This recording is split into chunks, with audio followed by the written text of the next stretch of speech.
அன்பார்ந்த இறைமக்களே, கிறிஸ்துவின் மறுரூப ஜெபக்குழுவின் வாயிலாக இன்று உங்களை சந்திப்பதில் நான் பெரும் மகிழ்ச்சி அடைகிறேன். மக்களே, சந்தோஷமாக இருக்கீங்களா? நிறைவாக இருக்கீங்களா? மகிழ்ச்சியாக இருக்கீங்களா? மன அமைதியாக இருக்கீங்களா? மக்களே, மகிழ்ச்சியும் மன அமைதியும் இறைவன் தந்த பெரிய கொடை. அதை யாருக்கும் விட்டு கொடுக்க முடியாது இல்லையா? இன்று அவர் நமக்கு என்ன செய்தி தருகிறார் பார்ப்போமா? இறைவாக்கினர் தானியேல் எழுதிய நூல் அதிகாரம் 1 இறை வார்த்தை 3-5 முடிய. அரசன் தன் அரண்மனை அலுவலரின் தலைவனாகிய அஸ்பனாசுக்கு அரச குலத்தையும் உயர்குடியை சார்ந்த இஸ்ரேல் சிலரையும் கொண்டு வருமாறு கட்டளையிட்டான்.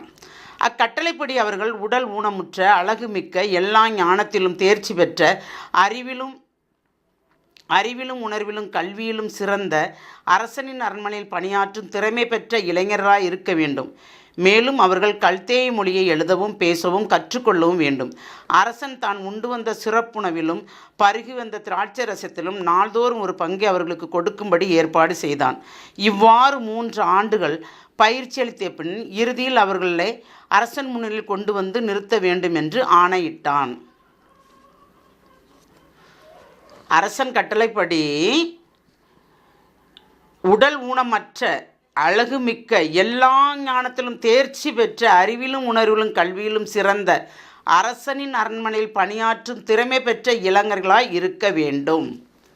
அதுவும் கல்தேய மொழியை கற்றிருக்க வேண்டும் என்று அரசன் கட்டளையிடுகிறான்.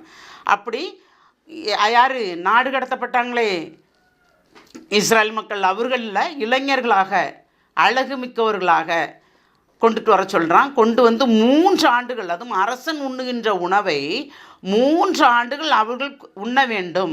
உன்று முடித்த பிறகு அவர்களை என் முன் கொண்டு நிறுத்த வேண்டும் என்று சொல்கிறார்கள்.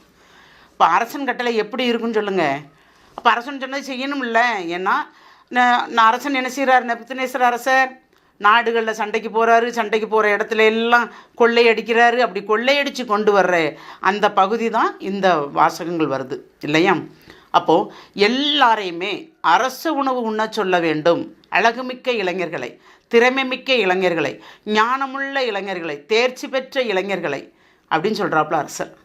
அப்போ அதை அரசல் அலுவலர் என்ன செய்கிறாரு. அந்த அரசர் அந்த ஆட்களையெல்லாம் கொண்டுட்டு வந்து அவங்களுக்கு அப்படி உணவு கொடுக்குமாறு அவர்களை பணிக்கிறார். அப்படி பணிக்கும்போது என்னெல்லாம் நடக்கும் சொல்லுங்கள். இப்போ நாம் ஒரு இடத்துக்கு போகிறோம். நம்ம இந்த உணவு உண்றதே இல்லை. ஆனால் அந்த உணவை நாம் உண்ணும்படி கட்டாயப்படுத்துகிறாங்கன்னு வச்சுக்கோங்களேன். அப்போ நம்ம என்ன செய்வோம்? கண்டிப்பாக உண்ணுருவோம். உண்ணாதவங்களும் இருப்பாங்க, பட்னியாவது கடந்துக்கலாம், நமக்கு இந்த உணவே வேண்டாங்கிறவங்களும் இருப்பாங்க. சில பேர் என்னத்தை செஞ்சிட போது நம்ம சாப்பிடுவாங்க. அந்த இருநிலை உள்ளவர்கள், இறைப்பற்று உள்ளவர்கள், இறைவன் என்ன நமக்கு உணர்த்துகிறாரோ அதை செய்வார்கள். அதுபோல தான் தானியேல் ஆகமத்தில் அரசன் கட்டளைப்படி அழகுமிக்க, தேர்ச்சி பெற்ற, எல்லா ஞானத்திலும் தேர்ச்சி பெற்ற, அறிவிலும் உணர்விலும் கல்வியிலும் சிறந்த, அதுவும் அரசனுடைய அரண்மனையில் பணியாற்றும் உள்ள இளைஞர்கள் வேண்டும் என்று கேட்கிறார்கள். நம்ம பிள்ளைங்களில் அழகுமிக்க, அறிவுமிக்க, ஞானம் உள்ள பிள்ளைகளை நிறையா இருக்காங்களா? ஆமாம், பிள்ளைங்க எல்லாம் இப்போ படிப்பில் நல்ல முதன்மையாக வராங்க இல்லையா? அது கடவுளுடைய கிருபை. ஆனால் அவங்க நான் படித்தேங்கிற எண்ணம் மட்டும் அவங்களுக்கு வரவே கூடாது இல்லையா? அப்படி வராமல் இருந்தால் அது இறை சித்தத்தில் நிறைவாக இருக்கும். அப்போது அந்த ஞானமிக்க பிள்ளைகள் என்ன செய்வாங்க? இறைவனுக்கு எப்பவும், இறைவன் சொல்லுக்கு எப்போதுமே அடிபணிந்திருப்பார்கள். பெற்றோர்களை மதிப்பார்கள். அப்படி பெற்றோர்களை மதிக்கின்ற பிள்ளைகள் கண்டிப்பாக நிறைவாக இருப்பார்களா இல்லையா? இருப்பார்கள். என்னதான் இருந்தாலும் இறைவன் நம்மளை வழிநடத்துகிறார் என்ற ஒரு எண்ணம் மட்டும் நமக்குள் இருந்தால் அது நிறைவாக இருக்கும். ஆணோ பெண்ணோ நம்மிடம் உள்ள பிள்ளைகள் எல்லாருமே இறை சித்தத்தின்படி நடக்க வேண்டும் என்றால் முதலில் இறை அச்சம் நமக்குள் இருக்க வேண்டும். அந்த இறை அச்சத்தை பெற்றோர்கள் கொடுக்க வேண்டும். பெற்றோர்கள் இறை அச்சத்தை பிள்ளைகளுக்கு கொடுக்கும்போது பிள்ளைகள் நிறைவாக இருப்பார்கள். அப்போ எல்லாரையும் மதிக்க தெரிந்தவர்களாகவும் இருப்பார்கள், மரியாதைக்குரியவர்களாகவும் இருப்பார்கள். நாம் அப்படி பிள்ளைகளை வைத்திருக்கிறோமா? சிந்திப்போமா? எல்லாம் வல்ல இறைவா, ஆண்டவரே, மக்கள் செல்வங்களை எங்களுக்கு தந்தீர் ஆண்டவரே. அந்த மக்கள் செல்வங்கள் மூலமாக மதிப்படைகின்றவர்களும் இருக்கிறார்கள் ஆண்டவரே, மதிப்படையாதவர்களும் இருக்கிறார்கள் ஆண்டவரே. உம்முடைய தேவ சித்தம் என்னவென்று அறியாதவர்களும் இருக்கிறார்கள் ஆண்டவரே. அதனால் இதுகால் வரைக்கும் என்ன நடந்ததோ தெரியாத ஆண்டவரே. ஆனால் இனிமேல் வருகின்ற சந்ததிகள் பெற்றோர்களை மதித்து இறையச்சத்தோடு வாழும்படி ஆசீர்வதியும் ஆண்டவரே. சோதிப்போன் வலையில் விழாதவாறு அந்த பிள்ளைகளை தற்காத்து வழிநடத்த வேண்டும் ஆண்டவரே.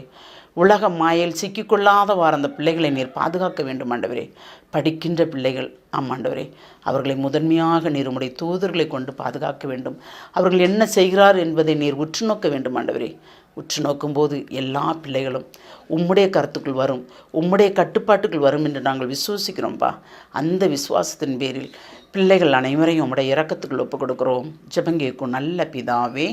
ஆமேன், ஆமேன், ஆமேன்.